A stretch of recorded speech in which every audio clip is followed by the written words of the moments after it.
Hello, and welcome to Required Reading, the podcast that revisits the most impactful books from our childhood. I'm your host, Erin Bowles. I'm an actor, writer, and comedian. And if you'd like to support the show, you can go to buymeacoffee.com/requiredreading.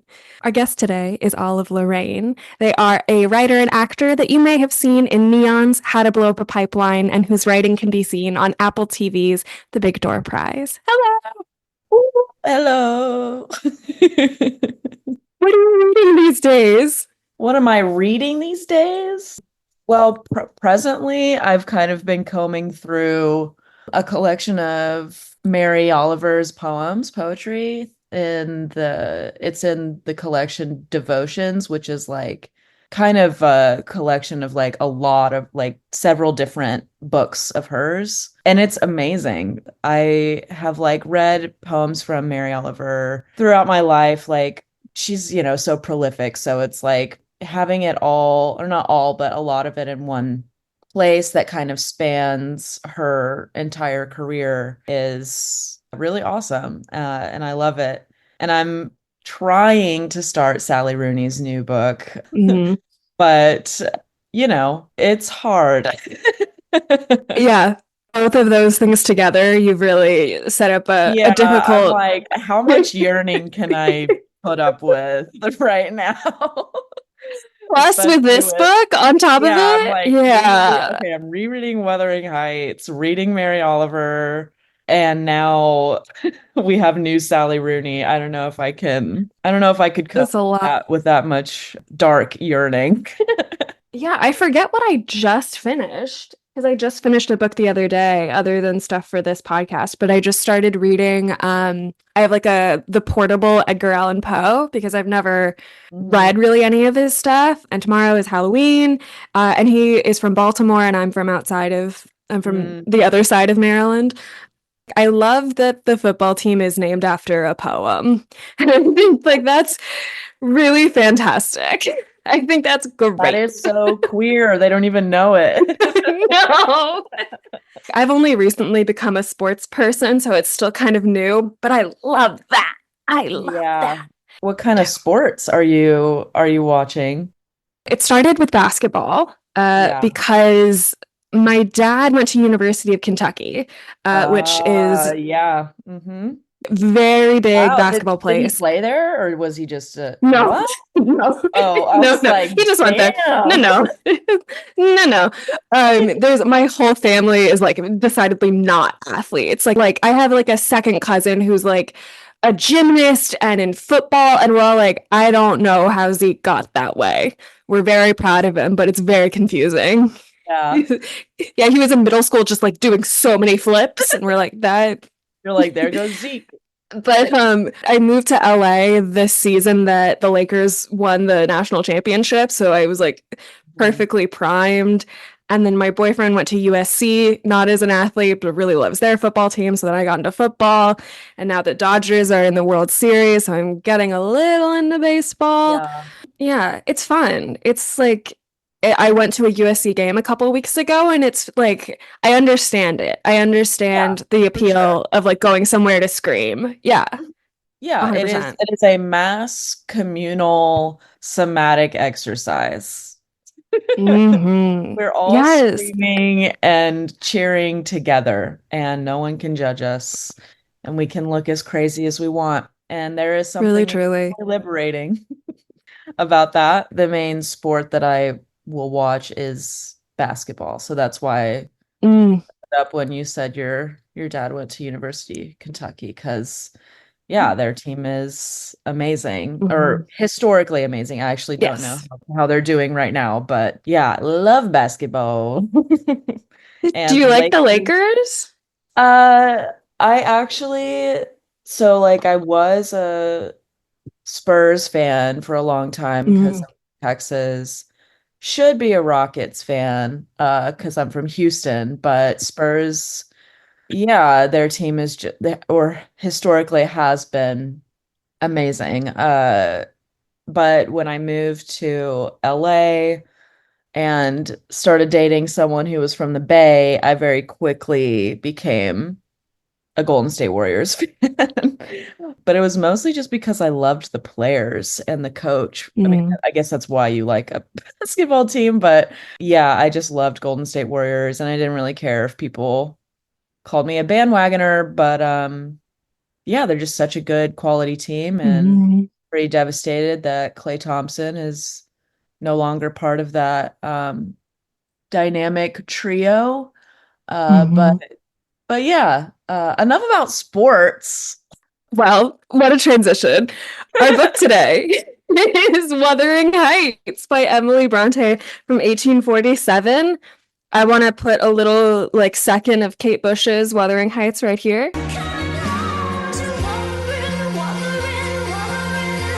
And that's good. That's enough. Yep, We'll yep. put that in Love post. that. We just said Love that. silently. Love her. So I had never read Wuthering Heights before. It is Emily Bronte's only novel. The Bronte siblings, first off, like just fascinating. Just I haven't read any other Bronte work, but there were six siblings, four lived to adulthood. Emily was the second youngest. Anne was the only one younger. She died at 30. Her book was published the year before she died, 1847, which I think all of the Bronte women had their like first novel published that year, which is weird. Wow. So I was showing Olive earlier. My copy is very neat that I found in a little free library. It has the dirtiest portrait of Emily Bronte in it. But in she, like Olive said, she looks like she smelled the worst fart in the world. So true. And She it's looks so upset and disgusted. like people say some people have like a pointed face and it's really all to one point. But Yeah. there's one little anecdote in here that I loved, which was the legends which survive of her reveal the extraordinary moral and physical toughness of this frail and ailing girl. On one occasion, for example, having been bitten by a dog, which I bring up because I was recently bitten by a dog, having been bitten by a dog with rabies, she calmly heated an iron and cauterized the bites herself. Badass, dude. I love her. Only weeks later did the story come out when Charlotte noticed the ugly scars. Fantastic. Somebody needs to write a comedy about the Bronte sisters, actually. They're just bizonkers. And I was doing like a tiny bit of research on the Bronte siblings, not a ton, but it seemed like throughout their life, the sisters would like go to school or like go to become a teacher and would venture out. And then Emily would be like, no, dog, I have to go home. I simply will not be here anymore. I don't like this, Mhm. which I love. Yeah, I love that. And then a little bit about 1847. She was living in England, but Samuel Colt sells his first revolver to the US government. The Donner Party dies. The first known publication of the classic joke, Why Did the Chicken Cross the Road, appears in the Knickerbocker magazine. Wow. Iconic year. Huge. I mean, huge year for comedy. Let's all write it down. Huge year for chickens. Huge year for the US issuing its first postage stamps. Okay. And invading Mexico. Oh. Michigan abolished the death penalty. And in England, the world's first municipally funded civic public park opens. Okay. I'm thinking about the Michigan death penalty thing because did they ever reinstate it? Because, like, if not, they were way ahead of the game. Because Texas just got rid of that like three. Did they? They haven't even Yeah. got rid of it. The quick little Google answer says maybe there's only been one execution carried out in Michigan, which was a guy in Whoa. 1938. Midwesterners just too nice. You don't have to kill him. Yeah, we just have to turn his bones into pistons. I don't know. Right. I don't know Right. anything about cars. I had never read this book before. I loved reading it in October. Again, Mhm. tomorrow is Halloween. Tell me, Right. how did this book come into your life? What's your story with it? Yeah. Well, first of all, I'm glad that you've enjoyed it because it did feel like an appropriate October choice. Because one, it's spooky for Halloween, and two, it's romantic for Libra season. So it just What? felt like, and then it bleeds into Scorpio, which like tons of that energy in this book. Sorry, this is not an astrology book podcast, but this episode might be strong. Maybe it should be. Yeah, go for it. Anyway, I was assigned this book, I think my sophomore year of high school. And it was like one of the first books that I was actually excited about to read. Because we were assigned so few female authors when I was in school. I mean, I went to school in Texas, so that just wasn't like prioritized, but it just so happened to my two favorite books from high school were female authors. The other one I was debating choosing was Their Eyes Were Watching God by Zora Neale Hurston. Ooh. Yeah, but I was like, that's not really an October vibe. That's more of like a June, July vibe. But I read this when I was a sophomore and again was just excited to like read female author. And then at the same time, like it was the first like romance Mhm. novel that we would ever read in school or that I ever read in school. And so I was also very excited about that. And like it seemed kind of Mhm. creepy and like I had read, Twilight in middle school. And so I was like, I feel like this is going to be the same kind of energy as Twilight. Isn't Bella always reading this? Do I remember that Oh correctly? my God, is she? Let's look. Yeah, let's look it up. What book is Bella reading? Oh my God, this would make so much sense. Oh In no, Pride and Eclipse. Prejudice. Ah. Oh wait, Edward Cullen references book Mm, like Romeo and Juliet and Wuthering Heights. That's so funny. Romeo and the, Juliet was another one of my options. Yeah, but I oh, was like, it's a play, so I don't know. But I'm not surprised that Edward Cullen would reference Wuthering Heights because he is giving Heathcliff for sure. you mentioned this a little bit before we started of like the level of obsession in the relationship here like screams Mhm. teenage Mhm. hood to me. Definitely. Yeah, but it's adults. So yeah, I was telling Erin earlier that like I was really curious as to what my response would be to rereading it because I remember when I first read it as a teenager, I was like, oh, if I could just meet a boy that would be this obsessed with me and would say these like dark, consuming, like rapturous, romantic things to me. Like, and then like, obviously every boy paled in comparison in high school. But then rereading it as an adult, I was like, oh, this makes sense as to like the kind of people that I've been drawn to.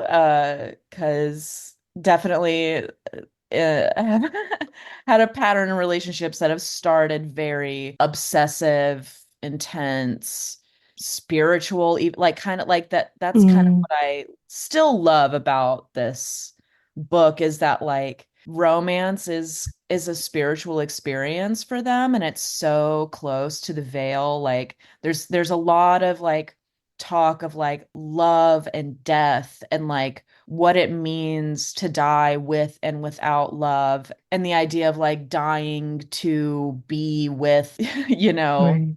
your eternal love, very Romeo and Juliet also. Of course I read that now and I'm like that's toxic as hell, but like it's kind of like, when you watch like Phantom Thread, you want the intensity of that passion without the level of maybe obsession or control that exists Yeah. in the dynamic. Like, is it too much to ask to like want someone to theoretically want to die for me, but not actually die. Like I wouldn't want someone to actually die for me, but like Yeah.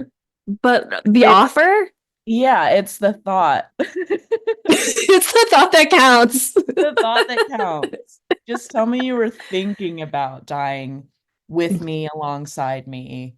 for our and that our love transcends time and space. And that's kind of like another thing that goes off of like the spirituality and the closeness to the veil of the romance in Wuthering Heights is like their love, it like is more expansive than the two of them. And whether or not Mhm. that's a reliable, you could read the book and just be like, these two people are fucking crazy, like they need help, whatever. But like my magical thinking, my romantic brain is always like, yeah, love that is real and true knows no bounds, knows no time, knows no physical form. And like that's why that there's like a passage in the book where Catherine's talking to Nellie and she's basically like, I am Heathcliff. Like one of the few times that she's like actually openly admitting her true feelings for him because she fights it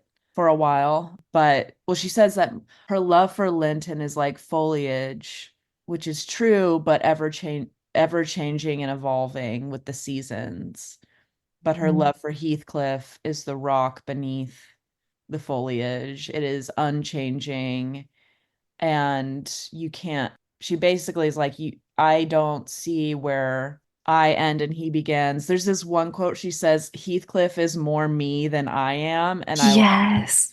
sobbed. I was like, oh my God. Like I don't know if I'm just like sick in the head with like romance and stuff, but like I fucking love that shit.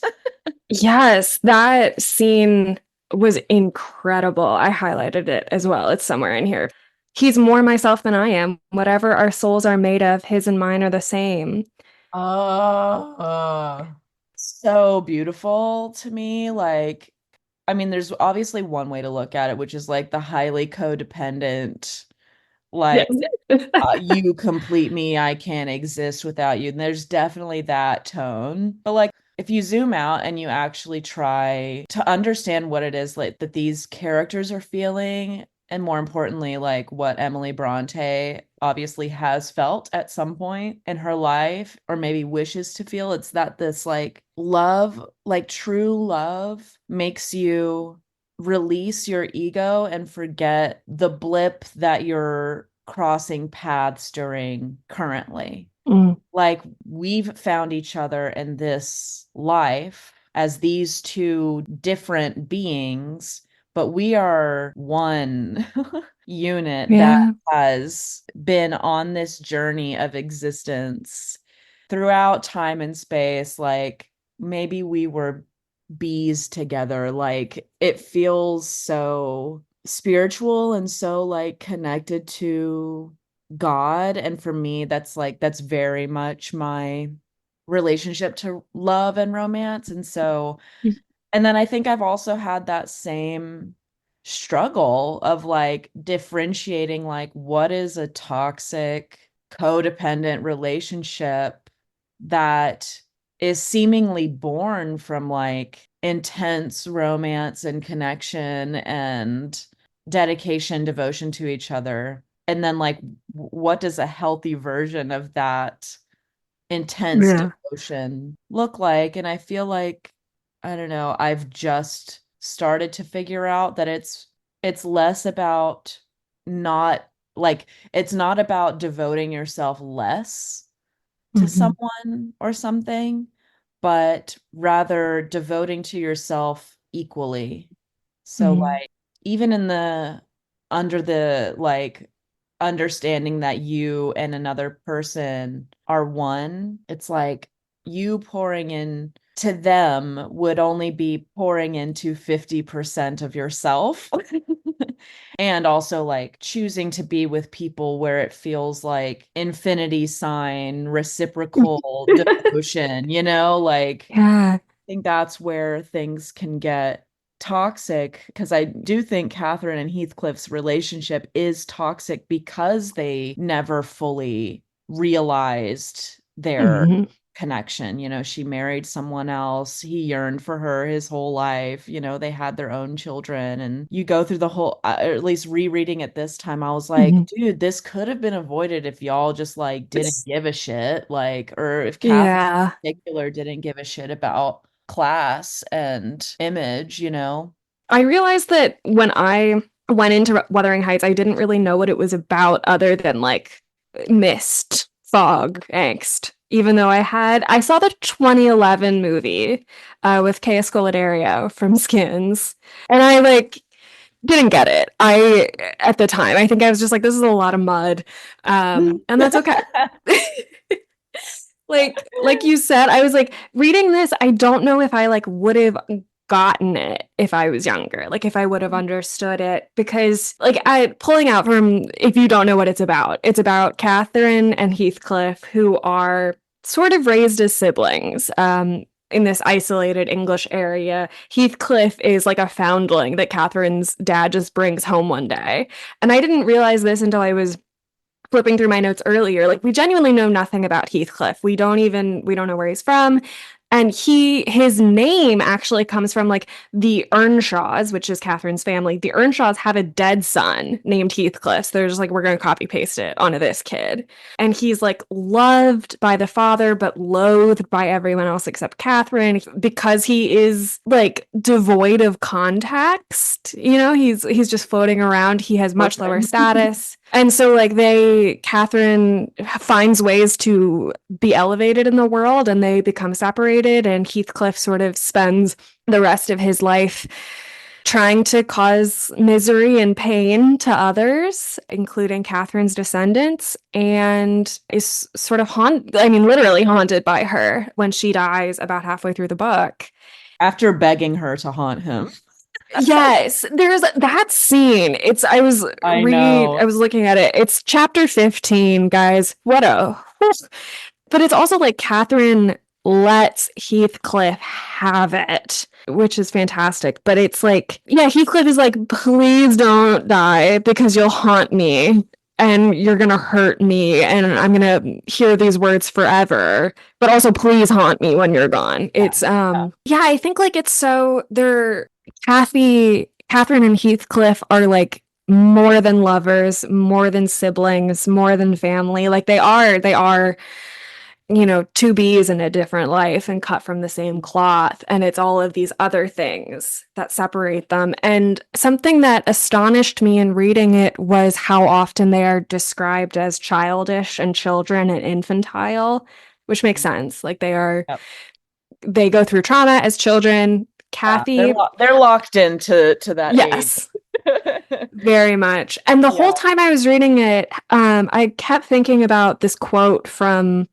Sharp Objects by Gillian Flynn, which is a child weaned on poison considers harm a comfort. Yeah. It was all I could think about the whole time. But I think the biggest thing that I took from this was like, I love the character of Catherine because we see her like course of her entire life.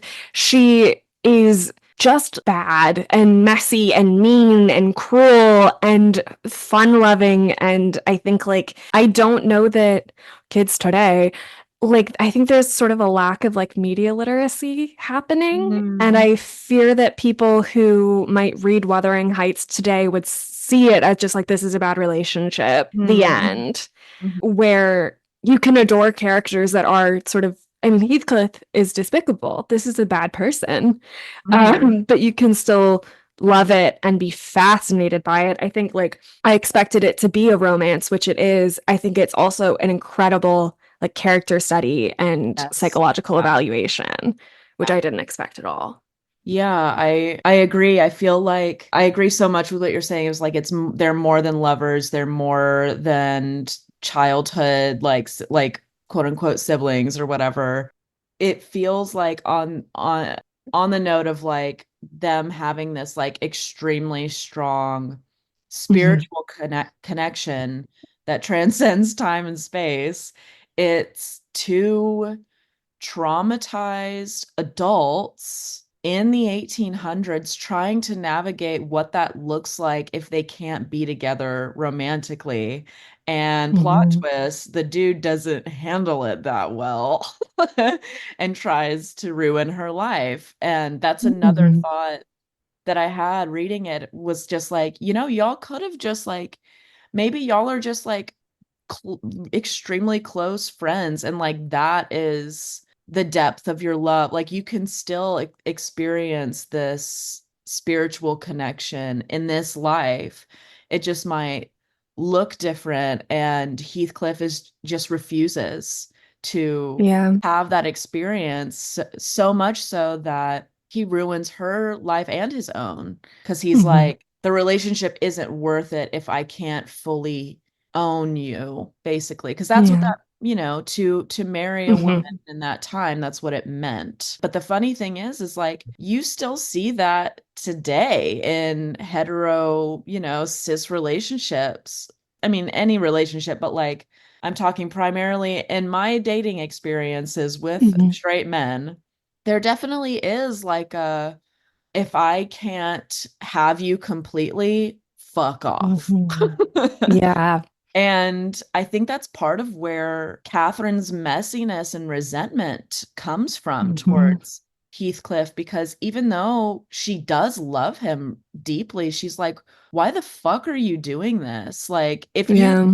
if you say you love me like you do, like this is not how you treat. And so I think it's yeah, definitely a character study, particularly around toxic masculine possessiveness and Yeah. like control and ownership. And like I, as like from the woman's perspective, am like, damn, like I wish you knew that you could express this depth of love for someone without having to own them. It Yeah. reminds me of, I was reading this nonfiction book earlier this year called Platonic, and it's just about navigating platonic relationships. And there's this whole chapter about like friendship, intimacy. And the author Mhm.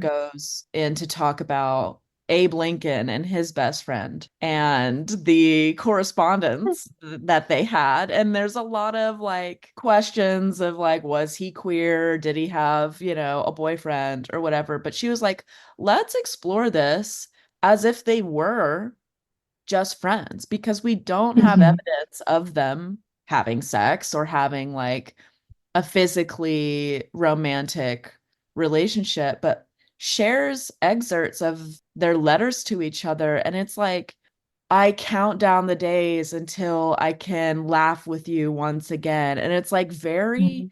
it is romantic, but it is also friendship. And Mhm. when I see that, like, of course, I think it becomes more complicated when it is a hetero relationship in the 1800s. I thought about that reading it, especially with a lot of the romantic old language. I was like, you guys can still have this, like, without killing each other over it, you know? Yeah, there's, I think, a moment where I think it's like a sort of a trope in a lot of like romantic fiction or novels, and I think there's an element of like that I feel like almost goes without saying at this point of like we as a society and a culture look down on romance because it is predominantly like a women's genre Which is and why I written by fucking women. love it. Thank you very much. There's a moment where like Kathy is talking to Nellie, who is a not a yeah, who's like a servant, who's like the housekeeper as a child, and then as she grows up. But she's talking to Nellie about possibly marrying Linton, who she ends up Yeah. marrying, Edgar. And so she says that line of like, he's more myself than I am. And Nellie realizes that Heathcliff has been listening. Here it is. He had listened till he heard Catherine say it would degrade her to marry him. And then he stayed to hear no farther. And then she continues to go like, what were the use of my creation if I were or rather she goes, Nellie, I am Heathcliff. Like she goes on to say how much she loves him. And it's just like if he had stayed at the doorway for 5 seconds more, but it's the anger and the resentment. And I think so much of like so you cannot separate Heathcliff from status and from class. And I think that's such a wonderful element of it. Of like she says it would degrade me to marry Heathcliff now. So shall he never know how I love him? Yeah, it's in the same, there's not even punctuation there. Yeah. Yeah, dude. It is like It is like a devastating story because it's kind of giving past lives because Mm. the movie because like that's also another situation where you're seeing two people who are very connected and very like even Yeah. seemingly romantically connected and have known each other for so long. And how do they navigate the fact that in this life they can't have what Yeah. society tells them they should have because of circumstance or class or whatever. And I just think that's so profound, and like watching past lives was very like healing for me because I'm sure everyone has had that experience of, wrong place, wrong time, or like someone 100%. Yeah. that yeah, that you like genuinely connect with or Hmm. feel like a soul level bond, but for whatever reason, it's just not meant to happen in this life. And having to accept that is so hard. And I feel like Heathcliff is like the embodiment of that torment of accepting it because he never does. He never Hmm. accepts. Even in her death, he doesn't accept it. And that's like also a huge lesson I feel like to be learned about acceptance or forgiveness is like I think a lot of us live our lives thinking we'll be better off as long as there's distance from this thing or this person, whether Hmm. it's by moving states or the person dies or you block them on everything or whatever. But ultimately, the feeling that you have about them is internal and actually has little to do with proximity or them. And seeing how much he suffers even after her death and is still dissatisfied after her death. It's like, yeah, there's nothing she could have done Yeah. to heal what is going on within him. Yeah. I've had things like that where it's like it is hard to get over because there's no messy breakup. There's no, it's not me, it's you. It's just like, it just doesn't work. Yeah. And I think like something I'm hearing from you and with the book is like some feelings never go away. And it's that we have to learn to live with them inside. And I think like if you there's simply, it is an understatement to say that Heathcliff was not set up for success. Yeah, Like yeah. there's whoa, whoosh. But like there's, His like victim mentality mhm, of like I was tortured my whole childhood and nobody accepted me and you were the only one. It's like, dude, go make some friends somewhere. Like, you know what I mean? Like he's definitely mhm. I mean, because a victim mentality is rooted in a lack of acceptance of Yeah, 100%. yourself, your reality, what you're capable of. Like it's and so just seeing him transform into, this kind of from this very like soft, connected childhood friend of Catherine's to like this hated, brooding, resentful, mean person because he's unwilling to let go of the past. He's unwilling to decide, hey, my life may have sucked before, but like I'm going to have a better life now. Yeah, it's his demise but there is the hope of breaking Mhm. generational curses with their children, which is also probably one of my favorite aspects of the book. Yeah. It's like, because if it didn't have that, damn, what a depressed.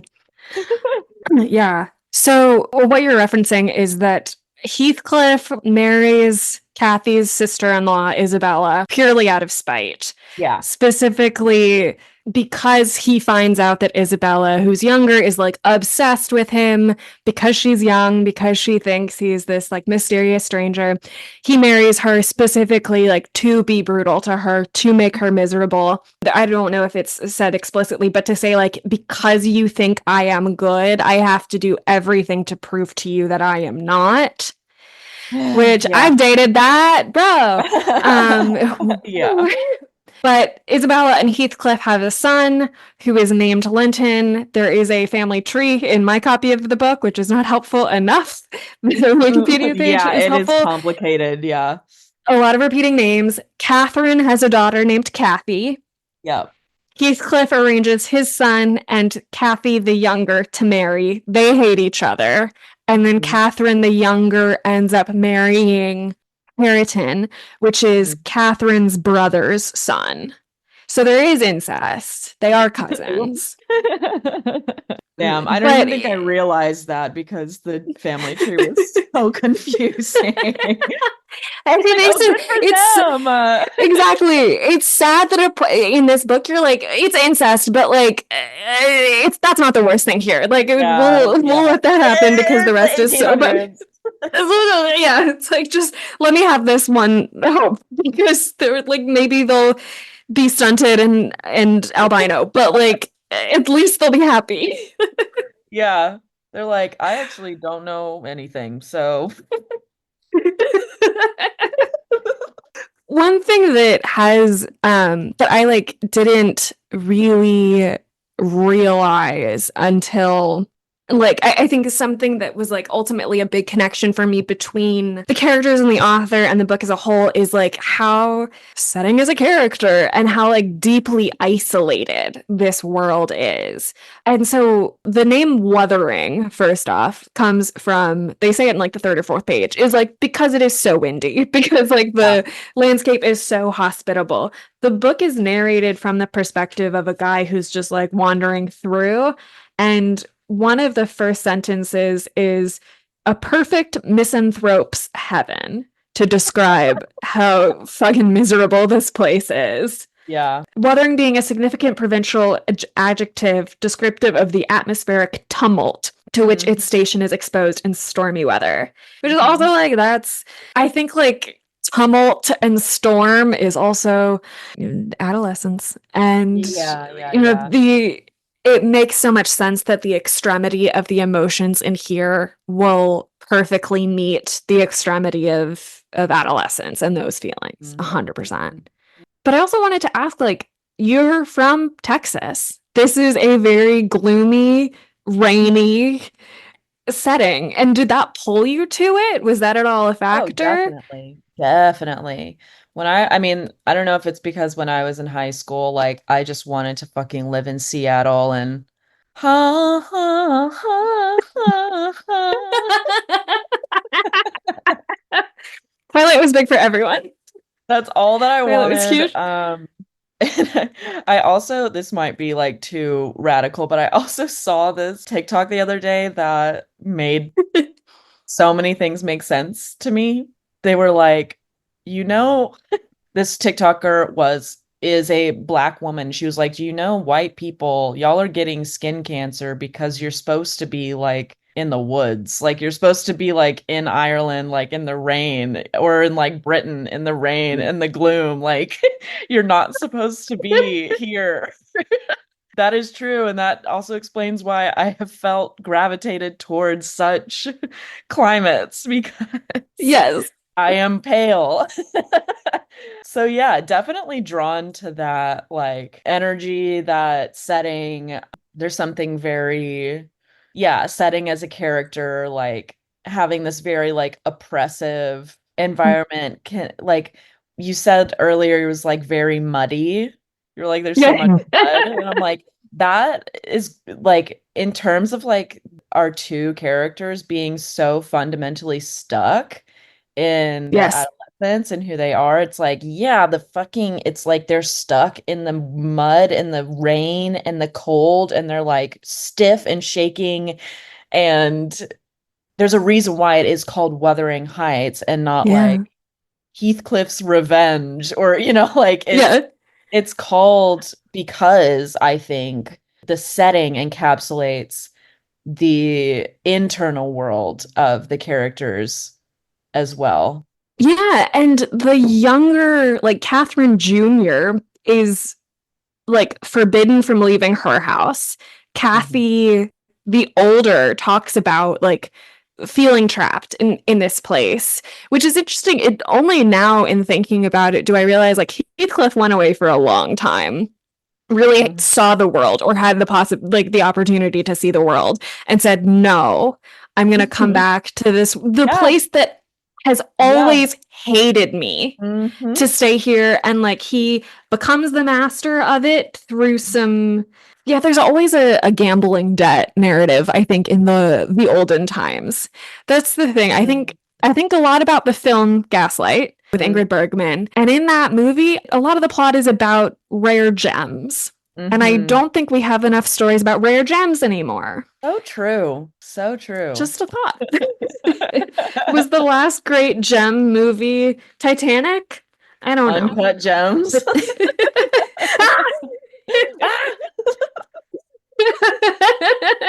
I have not seen Uncut Gems because I am like, I have anxiety already. That doesn't Don't. seem fun to me. Don't. Yeah. And it's not giving rare gems in the way that I think you want. Yeah. Yeah, there's some line that Kathy says about like just feeling stuck here forever. And I think that's also very applicable to being a teen when your world is as far as your parents will allow you to roam. And I think Right. also like these characters, I think when you think of like young Kathy and young Heathcliff, they are scampering. They're running on the hills and they're making this very dreary landscape their own in their own place. Yeah. Yeah, here. What were the use of my creation if I were entirely contained here? Mm. And when you even Yeah. think about that, like, what does here mean? Like, it could literally Hmm. mean Wuthering Heights, but does it also mean this like state of being that she's stuck in? And she like, I'm sure Yeah. we've all had that moment, or at least one, transformative moment in our lives where it's like, what is my life going to amount to if I keep thinking this way?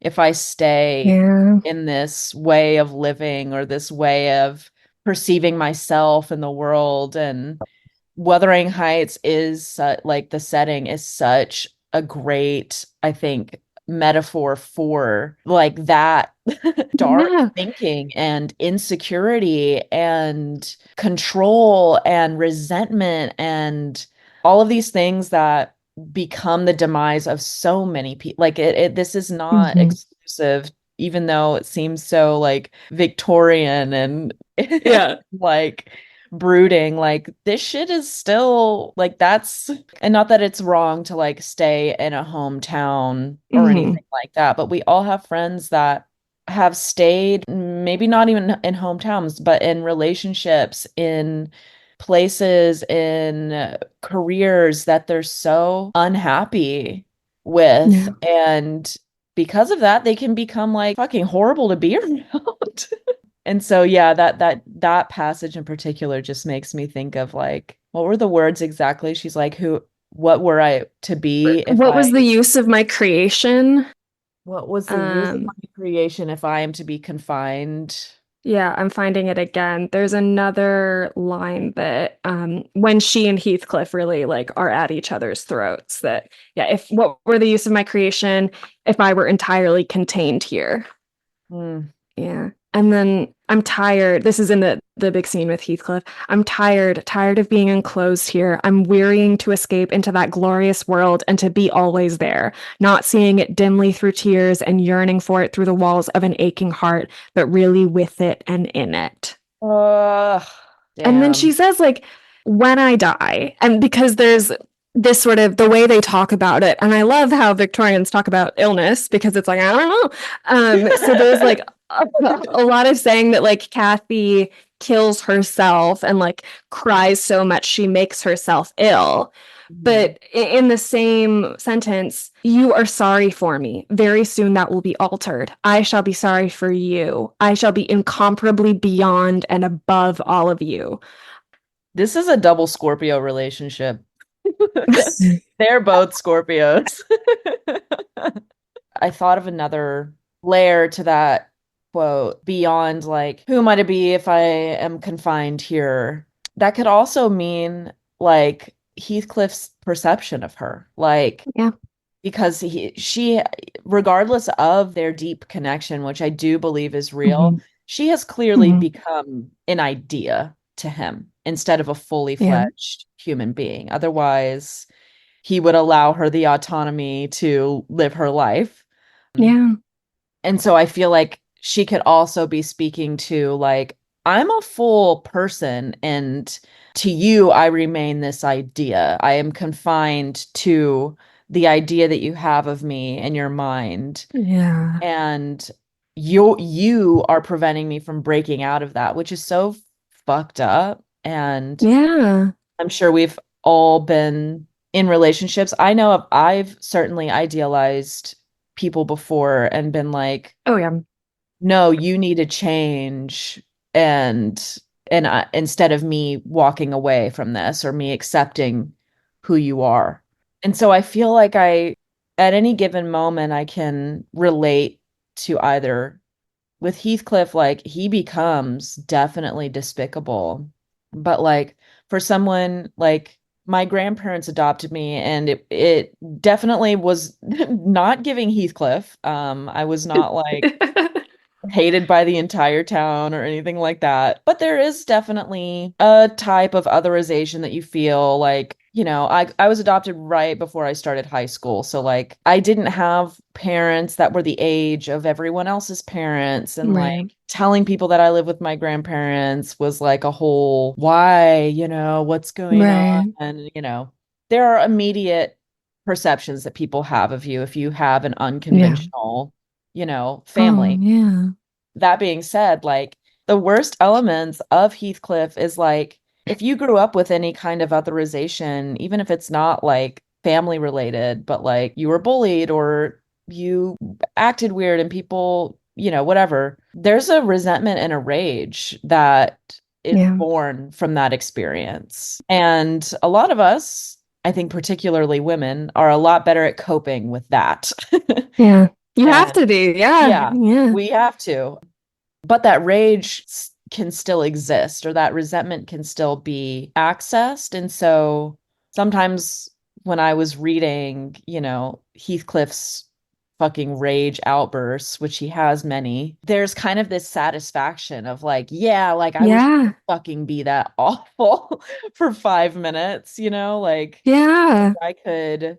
I mean, I don't actually wish this, but like, it's the fantasy of the anti-hero of like, I wish I could just release my rage in the messiest and most unethical way Yeah. possible. I think one of the things that girls learn a lot faster than boys do is that there are consequences to everything. And so, Hmm. like, Heathcliff can do what he wants because he is a man, and Kathy, even though she is the one with higher station and higher status, her world is much more limited because of her Hmm. gender. Yeah, even still, like, people walk away from this book being like, fuck Catherine, like, she should have married Heathcliff. Like, I mean, that's how I remember in high school, like, at least the Hmm. boys talking about it in class. She's shallow, she chose the wealthy, like, and it's Hmm. like, damn, like, she grew up in the same place, like. Yeah. And there's even in that scene where she's talking to Nellie, where she says, like, to lower Heathcliff would be to lower my, or to marry Heathcliff would be to lower myself. She says, like, the next page after he's left is like, if I marry up, I can bring Heathcliff with me. Like, if Mhm. I get higher station, I will help him. And Yeah. of course, Heathcliff doesn't hear that, and neither do the boys. But would it matter though? Like, I don't even think if he heard that he would still be insulted. Yeah, it's the same page as what were the use of my creation. If I marry Linton, I can aid Heathcliff to rise and place him out of my brother's power. Hmm. And then Nellie says, with your husband's money, Miss Catherine. Hmm. Um, She's like, yes, bitch. Like, yeah. I don't really love him. Like, damn. There's like parallels with like the Notebook. Ooh, say more. I don't know the Notebook very well. Oh, really? I mean, I've never read the book, but I've seen the movie. And basically, like, she and Noah, I think is his name. Hmm. They have a romance in high school. They like lose their virginities to each other and like it's very romantic, but he's poor and kind of like rebellious, works like a manual labor job, and then like she moves to New York, I think, and then meets a wealthy guy and marries him. But like the whole time that she's gone, he writes a letter to her every single day and builds a house for her. That's her dream house. And Hmm. there's an obsession. Like he is never Yeah. the same, like grows out his hair and his beard, and he's like, I will fucking be tormented for the rest of my life. And definitely, giving that like the choices and the sacrifices that we make for love versus comfort versus security, whatever. Hmm. The frustration there is like, well, I didn't ask you to build a house for me. Right. Like you said, like all of this is you're in love with an image rather than the Mhm. reality. Yeah. Yeah. I think what I still struggle with in my own psyche is I still want like someone to yearn for me, but I'm like, how Hmm. do I do that? How does that exist in a healthy way? Because like in order to yearn, there has to be some level of like unrequited or like we can't be together. And I'm like, well, I want to be with someone, but I also want to Yeah. be with someone that will write me a letter every day if they had to. Yeah. I guess it's like, where's the line between obsession and devotion? Yeah, Because I yeah. think like it's also like I don't want someone to be obsessed with me, but I do like the like effusiveness Hmm. of I think part of it is like obsession includes like big declarations and big shows Yeah, and yeah, building a house. yeah, yeah, yeah. Um Maybe it's the acceptance of the other person as a human being. yeah. Like obsession is so idealistic. Like that's why Mm-hmm. it drives you to obsession. Whereas I feel like devotion kind of insinuates a level of like I am accepting that you are this full human being with autonomy and I am devoted to you anyway. Like Yeah. there is something so beautiful about that. Hmm. And I wish there were more stories that were less obsession focused and more devotion Hmm. focused. Yeah. I remember when I was in high school on Tumblr, there being discussions of like, as soon as a couple like gets together on a TV show, they stop being interesting. And the only Yeah, way to like maintain that is to insert conflict. that's so true. Um, and I think it's like, yeah, it's because like drama and Mhm. stories are propelled by conflict. And Yeah. it's but I think that's also part of it. Like in sustaining a long-term relationship, like it's hard to, build a house every day for Mhm. someone and that can be misconstrued. I think it's also like if you grow up as someone who feels very insecure in their place in the world, if someone Mhm. is not every minute saying, look at this Right, house I built you right, start to right, believe that there is no house at all. right. Yeah. You're trying to fill a void Hmm. with someone else's obsession. Yeah, I think that's so, yeah, that's really true. I remember. Yeah, because like the idea of someone actually being obsessed with me like definitely freaks me out, especially if they don't know Hmm. as a person. And I think that is the difference is like allowing a person to be a full human being and also being willing to pour your love into them despite their Hmm. humanness, or because of their humanness. And then at the Yeah. same time, not letting one person be your sole source of Hmm. like love and adoration. Like having friends that love and adore you and that you love and adore is just as powerful and meaningful as a romantic kind of love. It's not the same, Hmm. but it is Yeah. like, I think that's what can quickly become so toxic about romantic relationships like this, is that it just like people allow it to fully consume them because they think the consumption, like if the love is consuming them, it will also consume their pain and their trauma Mm, and their fear. It's like, eat it, take it away, consume it, shit it out. I don't want it anymore. And I just want to feel the love and no other thing. But like, there's nothing that another person can do or say that yeah. can fully deal with whatever void or like pain you're trying to like, Yeah. yeah, I think that's maybe it's like love being used as a form of escape or remedy for your Hmm. internal pain instead of like turning that love inward and being like, I actually need to.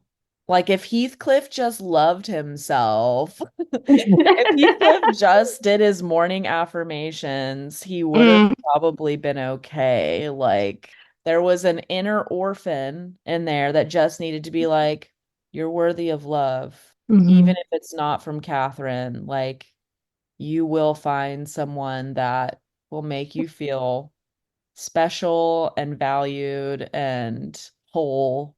But I think he just thought, and I understand that pedestalization. Like if you grow up isolated as a kid, like the one person that paid attention to you or the one person that adored you. Yeah, like that's Hmm. going to be a nearly like animalistic obsession and clinging to that because you do become dependent on them for your own survival because you were never taught how to love yourself. Yeah. But yeah.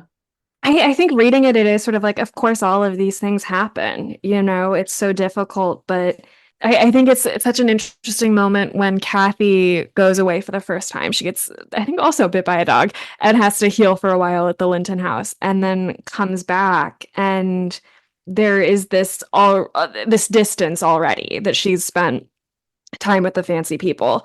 And and he says sort of like I don't remember actually exactly the context, but Catherine says like as if I took notice of your lowered station. And he goes, I do take notice. Like I notice it. I constantly am aware of this thing that you don't even have to consider. Right. And then there's a moment that I thought was just like, oh my gosh, such a this is what the podcast is about, or like this is in talking about childhood. I think she's talking to Nellie and she says, I wish I were out of doors. I wish I were a girl again, half savage and hardy and free, and laughing at injuries, not maddening under them. Why am I Mm. so changed? Mm. Yeah. Yeah, that's when she's trying to like throw herself out of the window in the depths of her illness before she dies. And I just thought like, damn, I wish I were a girl again, half savage and hardy and Yeah. laughing at injuries. Yeah. Yeah, that's an amazing line. Yeah.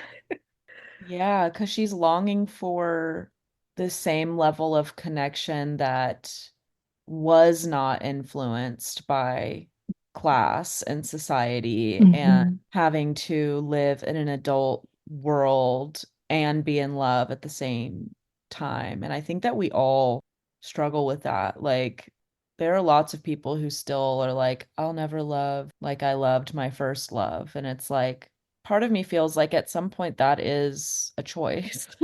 Yeah. Yeah, like I think the reason we lose a capacity for that level Hmm. of love and connection is because we decide to submit to society and shit that we don't actually care about. Like, I think we all know ultimately what we all care about the most is love and connection, but it's the world around us and the expectations around us that complicate that. And I don't think we ever lose the capacity for that, first love feeling. We just don't allow ourselves to go there. Yeah. Either it's we've been heartbroken before and it's too scary, or our friends will think we're weird, or we'd rather invest more time and energy into our career, whatever worldly thing it is. Yeah, I think that's kind of what she's maybe saying, like, I wish I didn't care. Like, Yeah. I wish I didn't care about all these other things and I could just be running around and being in love with Heathcliff with none of this other fucking worldly shit to Yeah. worry about. Yeah, it's like a longing to return to innocence, but innocence is also ignorance, is like not Mhm. having to be aware of like there's a as a young woman there's I remember so clearly the day in second grade where I was sitting on the carpet ready for story time and a boy said, "I can see your underwear up that dress." Uh, And I was like, "Great." I did not wear a dress for a decade after that. There's like a yeah, moment yeah, where you become conscious of how you exist in the world. yeah, yeah, Yeah. yeah. I mean, I also wish I could be half savage again. Maybe that's what I work on in the next few years. I was recently back in Maryland and I was showing it to my boyfriend and we were there with his dad because his dad is actually from like the same area as me, which is wild. And we were driving and I was just like, look at this field. We don't have big fields in California. You can just run and Yeah, yell yeah, and yeah. prance and frolic. I do. I was talking to him a couple weeks ago and I was like, I just need to be in the woods. Like I just need to be in the woods where I can't see cars. I need to be in the woods. Yeah. I saw this interview with Chapel Roan and they were asking her, "What do you miss about not being famous?" And she said frolicking. Yeah. She's like, "I can't just like go frolic somewhere or someone's gonna fucking see me." No. I Give was that like, girl "That's a so real." woods. It is. Ugh. I'm looking at my favorite sequence of when they're at each other's throats. And Catherine is talking, like, Catherine knows she's going to die. And she goes, I wish I could hold you till we were both dead. I shouldn't care what you suffered. I care nothing for your sufferings. Why shouldn't you suffer? I do. Will you Mm. forget me? Will you be happy when I am in the earth? Will you say 20 years hence, that's the grave of Catherine Earnshaw? I loved her long ago and was wretched to lose her, but it is past. There's I don't know. It feels wrong to say that she's sort of like a piece of meat fought over by Edgar and Heathcliff because Hmm. I think that's giving her too little credit and giving Edgar way too much credit. I think Edgar is just like, I think she's nice and not nice. I think she's beautiful and I'll let her. Yeah, that excerpt makes me think she's like, "Please tell me that you're also going to destroy your life too and not just mine." She's like, Yeah. "You've made my life a living hell. I'm gonna haunt the fuck out of you because you don't get to like destroy my life and then live in peace after I die." And then his crazy And ass is like, "Bring it on." exactly. He's like, I will make everyone suffer. Yeah, he's like, Don't "Please worry, my girl. do." Exactly. Oh my gosh. Yeah, there's a degree where she's like blaming him for her death and he's like, "Don't say that. You know your words are going to haunt me forever. But also please haunt me forever." Yeah. Yeah, yeah. Yeah, I love that it is both a love story and a ghost story, and that I think those two things are both looked down upon, and yet this Hmm. book is held up. Like not only held up as like still good, but like very much revered. Dude, I And can't that believe like she wrote this in her 20s. That's fucking crazy. absolutely wild. Yeah, I think she would have, I don't know what like when in the year she was born, but she would have been, I think, 29 when this was Oh, published. her Yeah, Saturn return. She's like, "I'm writing the best book, the only book I'll ever write." exactly. And I then she should, just lay down. yeah, I should read a collection of her poems next. Like Yeah. Yeah, I'm excited to read Jane Eyre, and I think Anne's book is Agnes Grey. oh Anne wait, might I have written did two read Jane books. Eyre. Yeah, Yeah, that's Charlotte, the older sister right. who lived. Yeah. I didn't like Jane Eyre as much Mhm. because it wasn't as freaky. Yeah, I think like Charlotte got out a lot more. like legitimately, and saw a lot more of Definitely. the world. Definitely. Yeah, but I'm really excited to read Jane Eyre because I have heard I think that book, from my understanding, really also reckons with you have this idea of me and this is the reality of me. Yeah. But I haven't read it. Would love someone to do that on the podcast. Yeah. Come Somebody do back. it. This was so much fun to talk about and can't wait for the movie with Jacob Elordi and Margot Robbie. Margot Robbie as Catherine. I also just saw a commercial with the two of them in it, I think for like a car or something. Oh I was God. like, what is this, a tie-in? Yeah, I don't understand that casting. Yeah, I that's fucking don't. crazy. But I am going to watch it. Yeah. Yeah, Yeah, invite me, we'll go say it together. can't wait. Well, would you consider it required reading? Yeah, yeah. Required I think reading so for too. all Scorpio placements for sure. If you're a Mm, Scorpio, Scorpio moon, Scorpio Venus, read this book because yeah, you if you're a teen, if you're an English teacher, if you're existing in the month of October, if hmm you live somewhere cold or someplace hot. hmm hmm Is there anything you'd like to plug as we round out? Just this Big door podcast. prize? Oh, Stream the Big Door thank Prize you. season 1 and 2.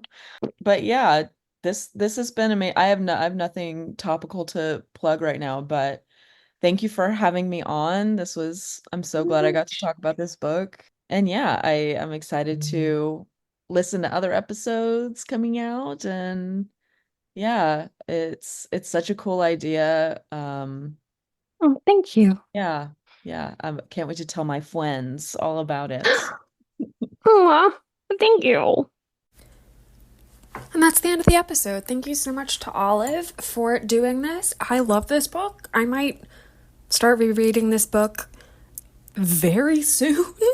I don't know. That's kind of new. I'm also eating my dinner. Sorry. It is the night of the 2024 election. This episode is coming out in less than 6 hours. We're certainly not going to know who the president is, but stay safe and, find comfort in the fact that no matter what, we're going to see less political commercials on our football. God bless America. Oh, that feels weird to say. Okay, next episode, Niles Abston joins us to do The Adventures of Huckleberry Finn by Mark Twain, what is often referred to as the first and greatest American novel. We'll talk about that. All right, if you want to support the podcast, please go to buymeacoffee.com/requiredreading. It's also plenty of support just to send this to a friend. I really appreciate it. You can find me everywhere at Erin R. Bowles. The R stands for my boyfriend's home.